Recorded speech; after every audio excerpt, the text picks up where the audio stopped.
Heart attack પછી સૌથી મોટું એ છે કે જે પ્રમાણે ડોક્ટરે એડવાઇસ કર્યું છે તેઓ રેસ્ટ કરવો, હેવી વર્ક ના કરવું અને જેટલી પણ દવાઓ પ્રિસ્ક્રાઇબ કરી છે તે ટાઈમસર લેવી છે. બ્લડ પ્રેશરનો કંટ્રોલ, ડાયાબિટીસનો કંટ્રોલ, કોલેસ્ટ્રોલનો કંટ્રોલ, લાઇફસ્ટાઇલ ચેન્જીસ એટલે ફ્રાઈડ આઇટમ એકદમ અવોઇડ કરવી છે. પોલ્ટ્રી પ્રોડક્ટ્સ, ફિશ ને આ બધું ખવાઈ શકે લોકો ખાતા હોય તો, પણ રેડ મીટ અને કોઈ પણ જાતનું મીટ ના ખાય અને બપોરે થોડો આરામ કરે.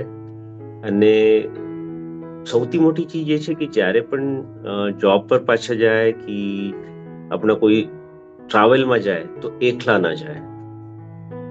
ને એકલું ટ્રાવેલ કરી હાર્ટ એટેક પછી ને વચ્ચે કઈ તકલીફ થાય તો એમને હેલ્પ કરવાનું કોઈ રહે નહીં.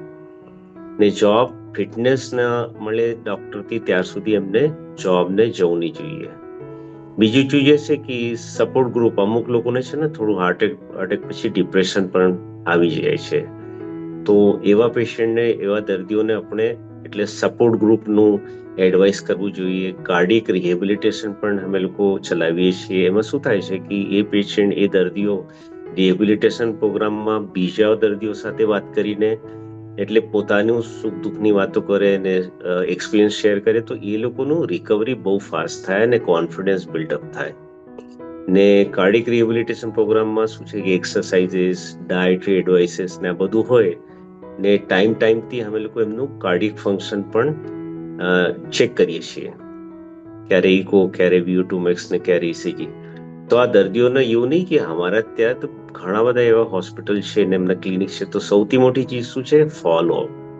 એટલે તમે તમારા ડોક્ટર સાથે ફોલોઅપ રેગ્યુલર રાખવો જોઈએ, રિહેબિલિટેશન કરવું જોઈએ, લાઈફસ્ટાઇલ ચેન્જીસ કરવું જોઈએ. અને જોબ પર જવું ત્યારે એ બધાઓને, તમારા જે બી બોસ હોય એમને ખબર જોઈએ કે તમારી કન્ડિશન શું છે. So they don't allow you to do heavy work.